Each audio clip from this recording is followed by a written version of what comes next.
트럼프 관세 하에서 우리나라 영향이 크냐 유로 영향이 크냐, 유럽이 더 긴장할 수 있다는 얘기죠. 일단 미국이 일단 손본다고 하면 누구를 먼저 손볼까라고 한다면 동맹국 중에서는 유럽을 엄청나게 비난했었어요. 결국의 핵심은 목적을 보셔야 되는데, 목적은 무역 적자를 감축시키는 데 있습니다. 나중에는 어떤 일이 벌어질 수 있냐면 트럼프가 결국에는 미래의 성장을 땡겨다 쓰는 것일 수 있다.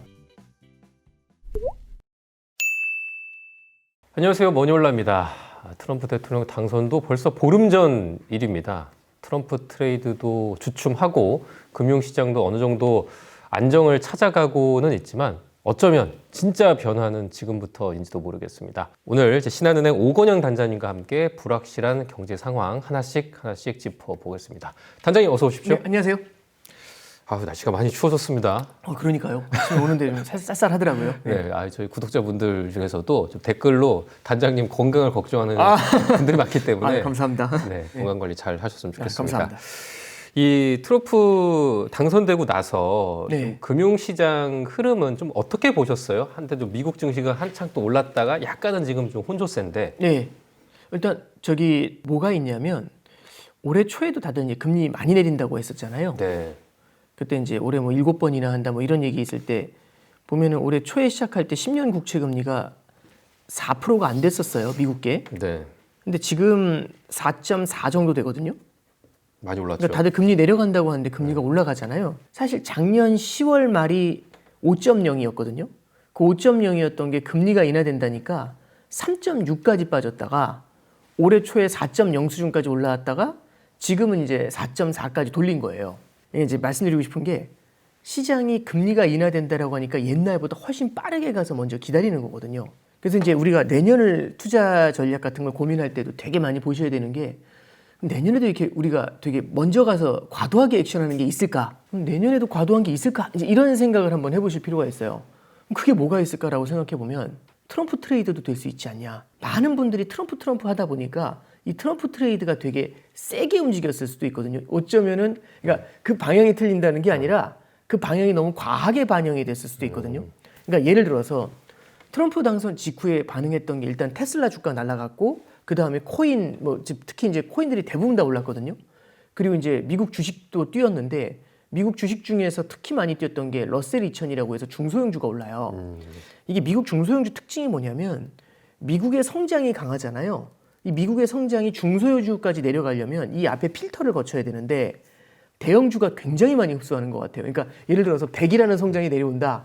그럼 거의 다 이제 그 90% 정도는 대형주가 먹는 거죠. 그 다음에 나머지를 한 10% 정도 먹는다. 이렇게 가정을 해볼게요. 그러니까 대형주가 오른 다음에 중소형주도 그렇죠. 오른다라는 그러니까 성장의 말씀이신 과실이라는 거죠? 게 큰 기업들이 먼저 가져가고, 네. 이게 이 온기가 중소형주까지 가려면 성장이 정말 세야 된다는 거죠. 예. 그러니까 이제 중소형주가 대형주보다 훨씬 많이 올랐다는 건 미국 성장이 되게 강할 거라는 기대감이 되게 컸다는 얘기거든요. 그래서 이제 중소형주가 엄청 올랐고, 그 다음에 미국 국채 금리가 팍 튀기 시작을 했죠. 네. 근데 이제 미국은 성장이 세다 보니까 국채 금리가 올라도 실물 경제가 버틸 수가 있어요. 근데 우리나라나 일본이나 이런 데는 성장이 그만큼 세지 못하니까 미국의 국채 금리가 올라가는 속도를 못 따라가거든요. 그래서 미국 국채 금리는 날아갔는데 우리나라 국채 금리는 멍하고 있어요. 그럼 이 둘의 금리 차가 벌어져요. 이 시장 금리 차가 지금 사상 최대까지 벌어졌거든요. 우리나라하고 미국하고. 그럼 그게 결국에는 미국 달러에 대한 매력을 높이지 않습니까? 이자를 많이 주니까. 그럼 달러가 뛰어 올랐겠죠. 그래서 달러 값이 지금 1,400원을 넘어서고 막 그렇게 됐잖아요. 고금리와 강달러가 이제 동시에. 그렇죠. 주가 뛰고 미국의 금리가 뛰고 미국의 달러가 세지고, 근데 반대편에서는 미국으로 모든 게 모인다고 하고 나머지는 관세 때린다고 하니까 거기에 직격탄을 맞는 이제 수출 중심 국가들이 되게 고전하지 않습니까? 그래서 우리나라 주식시장 되게 부진하고, 그러니까 많은 분들이 그 얘기까지 하시더라고요. 이러다 진짜 우리나라 진짜 이게 너무 힘들다는 걸 시장이 반영하는 거 아니냐. 그런 얘기도 있고 환율도 뛰고 하니까요. 하나 더 이제 말씀드리면은 유로화가 있거든요. 우리 이제 환율이 트럼프 당선되자마자 1,380원이었던 게 1,400원으로 순식간에 뛰더라고요, 20원이. 근데 그때 딱 눈에 들어왔던 게 뭐냐면 유로화가 원화보다 10원이 빠졌어요. 이게 잠깐 볼게요. 그러니까 딱 보니까 달러가 원화보다 20원 세지잖아요. 놀라고 있는데 유로가 원화보다 10원이 약해요. 그럼 그렇죠? 유로는 달러보다 30원 약한 거잖아요. 원화 척도로만 본다면. 그러니까 유로화가 더 약세인데. 그럼 그건 뭘 얘기하냐면 네. 트럼프 관세 하에서 우리나라 영향이 크냐 유로 영향이 크냐 환율만 본다면 유럽의 영향이 더 크다? 네, 그렇죠. 유럽이 더 긴장할 수 있다는 얘기죠. 그러니까 유로화가 원화 대비 그 약한 원화 대비도 약한 거죠. 그러니까 우리가 이제 그래서 생각할 게 뭐냐면 관세를 맞을 때 이제 이런 거 있잖아요. 다들 저기 반에서 찍힐 때 한 명만 찍히는 거하고 한 10명 동시에 찍힐 때 하고 찍힌 사람 입장에선 어느 게 나을까요, 그나마? 저만 찍힌 게 나을까요? 10명이 동시에 찍힌 게 나을까요? 10명이 동시에 찍히는 게 낫죠. 그렇죠. 그 중에서 그리고 저보다 더 찍힌 사람, 덜 찍힌 사람이 있을 거잖아요. 더 찍힌 사람이 있는 게 낫지 않나요? 예. 관세 폭탄이 떨어진다면 유럽이 더 큰 피해를 입을 것이다라고 예측을 한다는 건가요? 이제 그런 얘기도 있을 거고요. 두 번째는 최근에 유로존에서 나타나는 움직임이 뭐냐면 유럽의 유럽 중앙은행에 있는 지역은행 총재들이 나와가지고 다들 하는 얘기가 뭐냐면 이런 얘기를 하고 있어요. 우리는 지금 물가가 문제가 아니다. 성장이 문제다. 그래서 성장을 부양하기 위해서 기준금리 인하의 속도를 높여야 된다. 미국은 지금 속도를 늦추고 있거든요. 근데 유럽은 늘리고 있어요. 그럼 어떤 일이 벌어지냐면 유럽의 금리는 빨리 내려오는데 미국 금리는 높잖아요. 네. 그럼 무슨 일이 벌어지게 될까요? 유로화가 달러는 이자를 많이 주는데 유로는 이자를 덜 주겠다는 얘기지 않습니까? 빠르게. 약세가 더 심해지는 거 아니에요? 그렇죠. 그래서 유로화가 지금 많이 빠지고 있죠. 그러면 유럽이 통화 약세를 통해서 원하는 게 뭘까요? 수출을 더 많이 하는 거? 저쪽에서 관세 때린다고 하니까 유로 약세 만들어가지고 대응하겠다는 대응책이잖아요. 네. 그러니까 일단 액션이 유럽이 조금 더 빠를 수 있다는 것도 1번이고 두 번째는 직관적으로 보셔도 일단 미국이 일단 손본다고 하면 예. 누구를 먼저 손볼까라고 한다면 우리나라하고 유럽하고 보면은 트럼프 코멘트에 우리나라 얘기도 물론 있지만 제일 많이 비난한 게 누구냐면은 저기 중국도 비난했지만 동맹국 중에서는 유럽을 엄청나게 비난했었어요. 아 그래요? 예, 그래서 이제 유로존 같은 경우는 예를 들어서 이렇게 될 거 아니에요. 이제 보편 관세를 때린다고 하면 관세를 다 이렇게 때립니다라고 하면 뭔가 대응책을 가져와야 될 거지 않습니까? 근데 우리나라는 좀 이게 빠르게 가져올 수도 있지만 유로존은 20개국이 넘는 국가들이 합의를 해야 되잖아요. 예. 액션이 빠를까요, 느릴까요? 좀 더 굼뜨겠죠. 예, 아니 근데 흔히 뭐 예측하기로는 미국과 중국 간의 어떤 관세 전쟁, 무역 전쟁이 벌어질 것이다. 아, 예. 뭐 이렇게 예측을 하지만 유럽과 미국의 무역 전쟁이 더 먼저 벌어질 수도 있는 건가요, 그럼? 그러니까 무역 전쟁이라기보다는 지금 유로존에서 얘기하는 거는 환율 전쟁에 대한 예고편을 트는 것 같아요. 환율 전쟁에 대한 예고편을 튼다는 얘기는 그럼 달러 강세가 되는 거잖아요. 예. 그럼 너네 관세 때리면 우리 유로 약세다? 이 얘기잖아요. 네. 그러면은 미국 입장에서도 뭔가 고민을 할 수도 있지 않을까요? 어.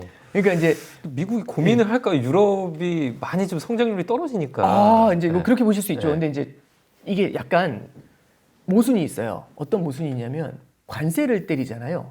제가 미국이고 유럽이에요.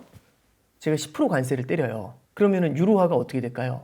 유럽이 수출이 안 될 거라고 생각하잖아요. 뭐 유럽 입장에서는 절하해서 그거를 그렇죠. 장벽을 그러면은- 넘어가려고 하겠죠. 그럼 달러가 10% 절상이 된다고 해보죠. 그러면 제가 관세를 10%를 때려가지고 이쪽에서 수입되는 물건의 가격이 10% 올렸잖아요. 네. 근데 유로가 10% 절하되고 달러가 10% 절상이 되면 관세 때린 게 또 이게 그 무효되는 거죠. 그러니까 이제 지금 말씀드리고 싶은 거는 다들 지금 무슨 얘기하고 있냐면 관세 때리니까 달러 강세야라고 얘기하잖아요.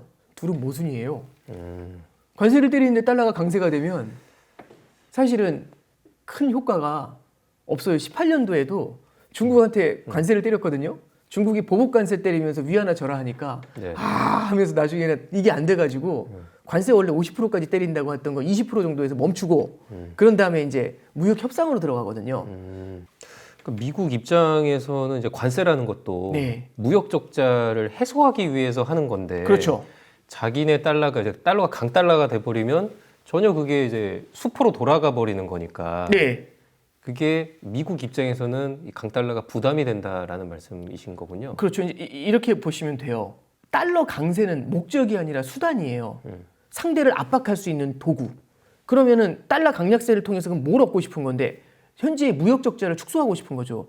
다들 그 얘기 하지 않습니까? 트럼프는 비즈니스맨이라고. 트럼프는 상대 국가를 바라볼 때 동맹국, 우방국 이렇게 안 본답니다. 뭘로 바라보냐? 그냥 거래자. 우리한테 흑자를 내냐 적자를 내냐. 그러니까 예를 들어서 동맹국이에요. 근데 저한테 흑자를 내세요. 그럼 나쁜 사람. 근데 이쪽은 보니까 저한테 적자를 내고 있어요. 그럼 저는 흑자잖아요. 그러면 이렇게 되는 거죠. 그럼 누구를 손보려고 하느냐? 나한테 흑자를 내는 나라한테 손을 뻗치게 되죠. 그러면 이제 그 관점에서 바라본다면 흑자를 결국에는 지금 상대편한테 겪고 있는 적자를 되돌리고 싶은 거잖아요. 미국의 누적 무역 적자가 엄청나고요. 지금 미국의 연간 무역 적자도 사상 최대치입니다. 그럼 이거 꺾어야 돼요. 네. 그럼 이걸 꺾으려면 어떻게 해야 되느냐? 한번 생각해 보죠. 첫 번째는 저쪽에서 저한테 수출하는 걸 갖다 막아줘야 되겠죠. 그러려면 저쪽의 물건 가격이 올라가면 좋죠. 네. 그러면은 달러 약세에 상대편 통화 강세가 필요하죠. 네. 그게 쉽지 않다면 관세를 때려야 되죠. 그죠? 만약에 그것도 안 된다면 이걸 해야죠. 관세나 달러 강세 이런 걸 다 해요. 그러면 이제 어떻게 되냐면 저한테 수출을 못 하시지 않습니까?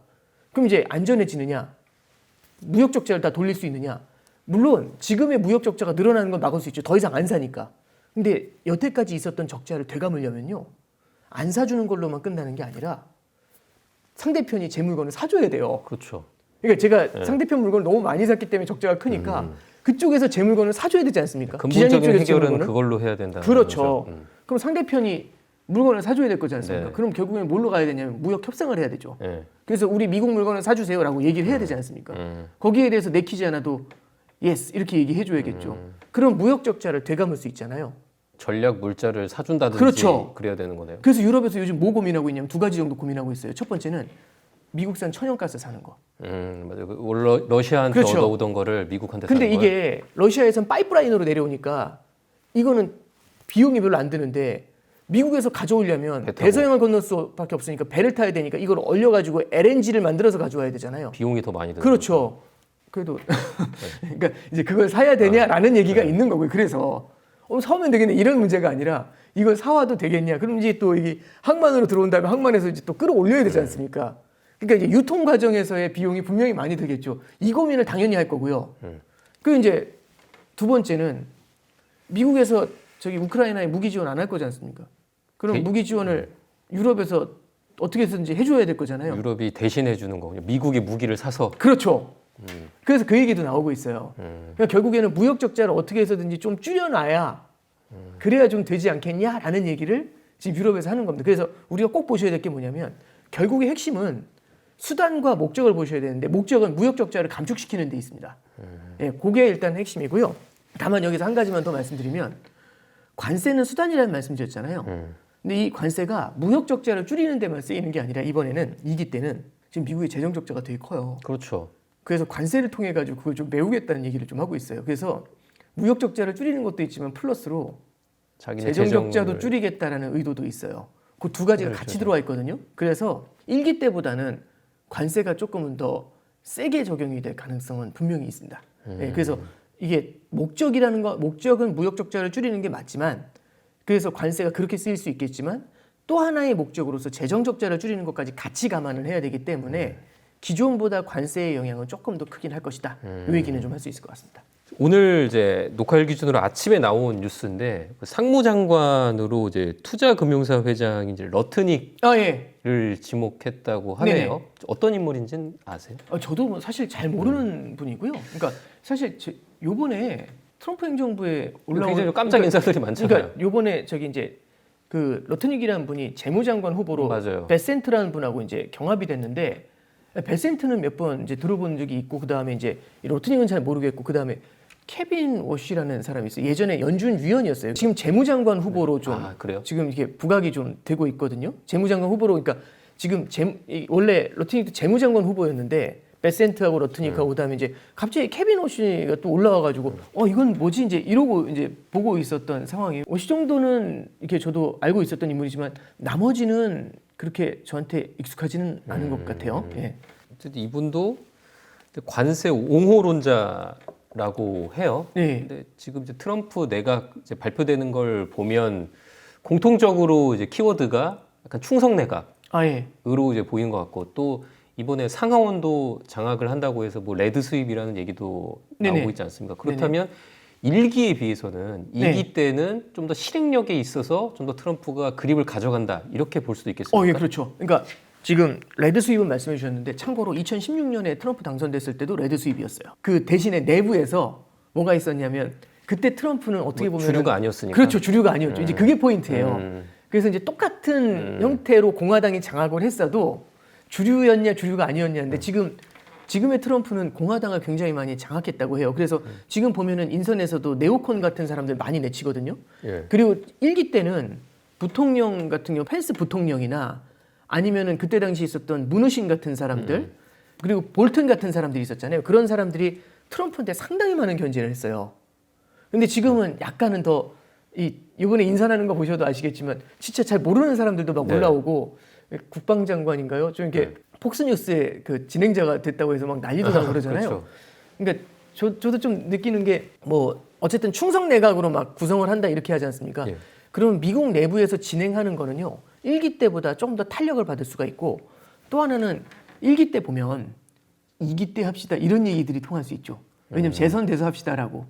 왜냐면 그때 당시 이제 코로나 직전에는 재선될 거라는 가능성이 높다고 봤었으니까요. 근데 그 지금 이제 재선이라는 거는 사실은 이제 더 이상은 없는 거잖아요. 그렇죠. 그러면 이제 여기서는 더 세게 가는 거 아니야? 라스트 트럼프 아니냐? 이제 이런 얘기도 있는 거죠. 그래서 말씀하신 것처럼 세게 밀고 갈 가능성이 있어요. 근데 한 가지 차이점은 좀 있습니다. 뭐가 있냐면 그때하고 좀 다른 게 있어요. 16년에 뭘까요? 비해서. 첫 번째는 그 인플레이션에 대한 얘기를 좀 해드리면 그때는 인플레이션이 없었고요. 디플레이션 가능성이 높았어요.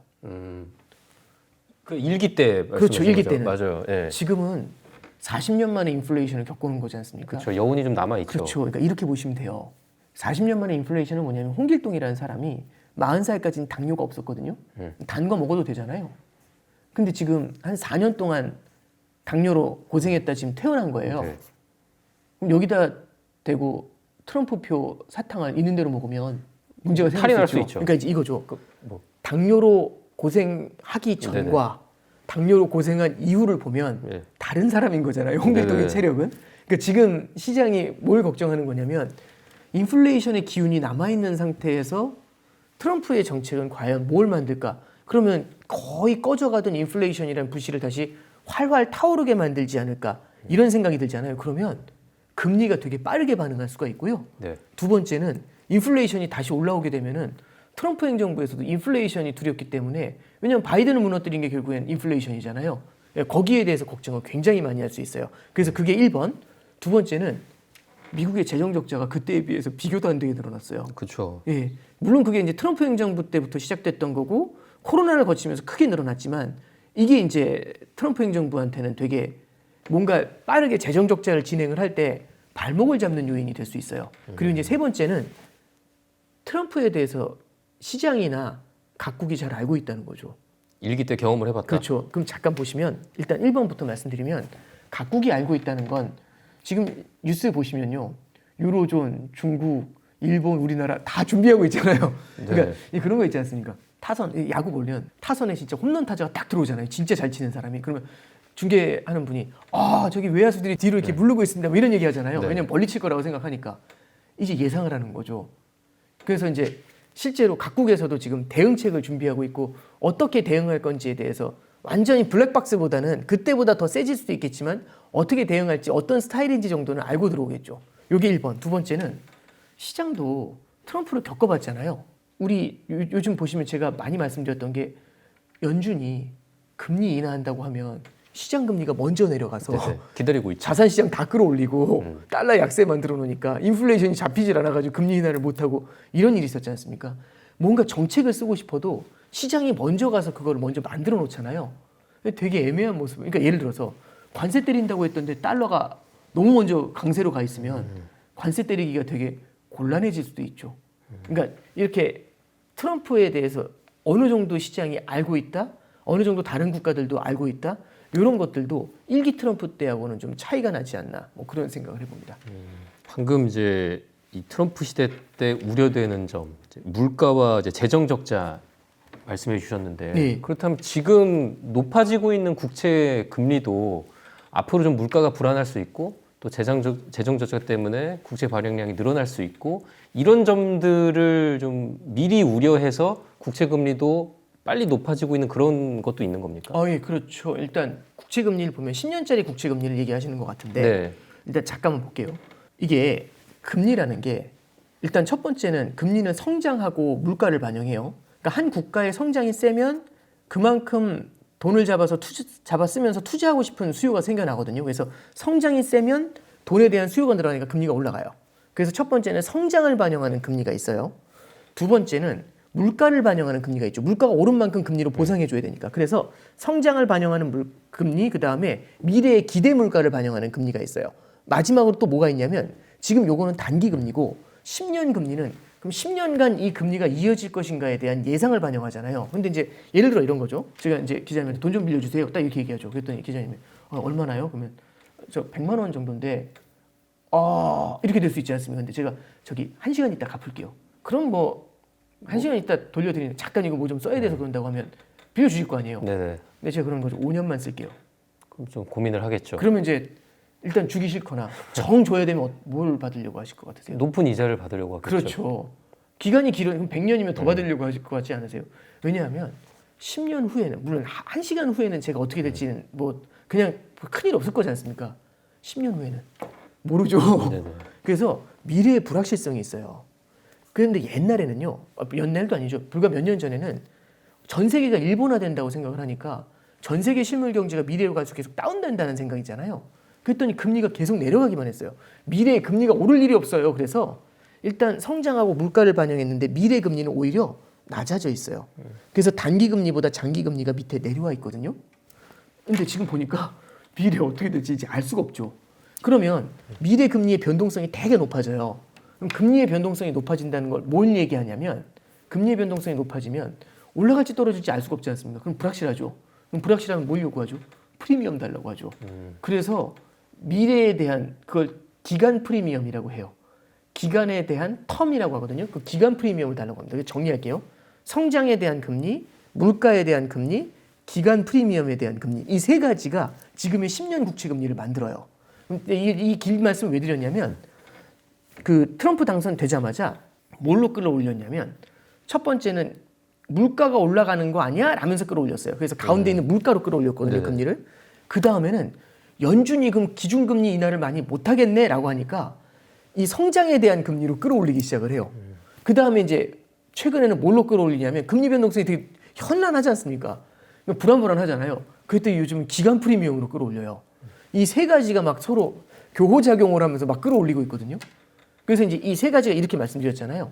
근데 이렇게 말씀드릴게요. 그러면 당분간은요, 이 세 가지가 막 서로 앞서거니 뒤서거니 하면서 금리 레벨을 맞춰줘요. 근데 이제 나중에는 어떤 일이 벌어질 수 있냐면 이런 상상을 할 수 있죠.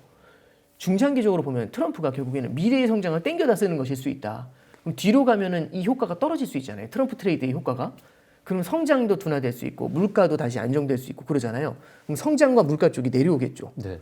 그럼 이제 앞에서는 트럼프 행정부에서는 앞에서는 금리가 높지만 뒤에서는 내려오는 건가? 내려올 것 같은데 뒤에선 대신에 뭐가 남냐면 앞에서 하도 현란했지 않습니까? 기간 프리미엄. 기간 프리미엄이 생각보다 높게 유지가 될 수 있어요. 그럼 금리가 내려오더라도 많이 안 내려올 수 있죠. 그래서 제가 지지난해부터 계속 말씀드렸던 단어가 higher for longer라는 단어를 계속 말씀드렸잖아요. higher for longer는 우리가 생각했던 것보다 높은 금리가 우리가 생각했던 것보다 긴 기간 유지가 될 수 있다라는 말씀이죠. 그래서 금리가 계속 올라가느냐 그런 쪽보다는요. 지금처럼 높은 금리가 유지가 되다가 시차를 두고서 내려오긴 할 텐데 그렇게 많이는 못 내릴 것 같다라는 게 higher for longer 얘기겠죠. 그래서 최근에 이제 금리를 바라보는 시각은 지금 말씀드렸던 것처럼 그렇게 요소들을 좀 분해하면서 좀 바라보시는 게 한꺼번에 바라보시면 되게 헷갈리거든요. 예, 그게 조금 더 좀 효율적이지 않을까 생각합니다. 이제 성장, 물가뿐만 아니라 네. 어떤 불안한 미래를 그렇죠. 보고서도 금리가 이제 올라가는 흐름이 그렇죠. 있는데 지금 봤을 때는 미래는 계속 불안할 것 같으니까. 네, 그렇죠. 예, 금리가 이제 쉽게 내려올 것 같지 않다라는 말씀이시군요. 근데 그렇다면 국채 금리가 계속 이렇게 높다면 미국의 은행들이 미국 국채 많이 갖고 있잖아요. 네네. 근데 어쨌든 국채 금리가 높다는 건 이제 가격이 많이 떨어져 있다니까 예전에 그 재작년인가요? 이제 SVB 예. 사태 때도 그 국채 많이 갖고 있다가 약간 이제 금융 불안, 은행 위기로 이어졌는데 그런 위기를 지금 걱정할 필요는 없습니까? 미국의 은행 위기, 유동성 위기로까지 이어질 가능성은 없습니까? 아니 먼저 걱정할 필요가 없냐라고 하시면 이게 항상 리스크라는 건 예상하지 못한 데서 나오기 때문에 모든 가능성은 열어놓고 보는 게 맞다고 봐요. 근데 다만 그게 그렇게 심각하냐 심각하지 않냐. 그러니까 뭐냐면 터지면 심각한 위험이지만 그럴 가능성이 높냐라고 본다면 저는 좀 낮지 않나라고 생각하는 게 낮다고 생각하는 이유가 한 번 겪어봤잖아요. 그래서 은행들도 어떻게 하면 죽는지를 봤어요. 그리고 실리콘밸리 은행이 파산하는 걸 보면서 연준도 무엇이 문제인지를 알고 있거든요. 그래서 정말 위험한 경우에는 유동성을 공급하는 장치까지 구성해 놨거든요. 그래서 지금 은행들 자본력도 뛰어나고 꽤 높은 편이고, 두 번째는 이미 실리콘밸리를 보면서 뭐가 문제인지를 알고 있다는 점. 이렇게 봤었을 때 지금 정도 금리가 올라갔다고 해서 은행들의 파산까지 걱정하는 건 조금 좀 과한 것 같고요. 다만 이제 여기서 금리 레벨이 예를 들어서 뭐 이제 그런 일은 없겠지만 전쟁이 너무 커지고 이게 국제 유가를 끌어올리고 이게 인플레이션 압력을 높이게 되면은 이게 잘못 걸리면은 금리가 확 뛰어 올라갈 수 있거든요. 그럼 정말 높은 레벨로 금리가 뛸 수 있지 않습니까? 그러면 그때는 또 한 번 한 레벨 높아진 금리에서는 그럼 또 한 번 그 말씀하셨던 것처럼 그런 고민을 해볼 수 있겠죠. 근데 현재 레벨의 금리에서 만약 안정이 된다라고 하면은 그 가능성은 그렇게 높지는 않을 것 같아요. 네.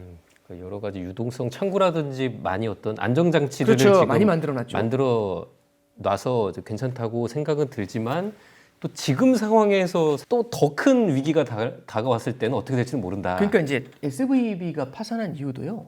금리 레벨이 되게 낮다가 네. 그게 4%를 넘는 수준으로 확 뛰어 올라간 다음에 그게 꽤 오래 유지가 되니까 무너진 거잖아요.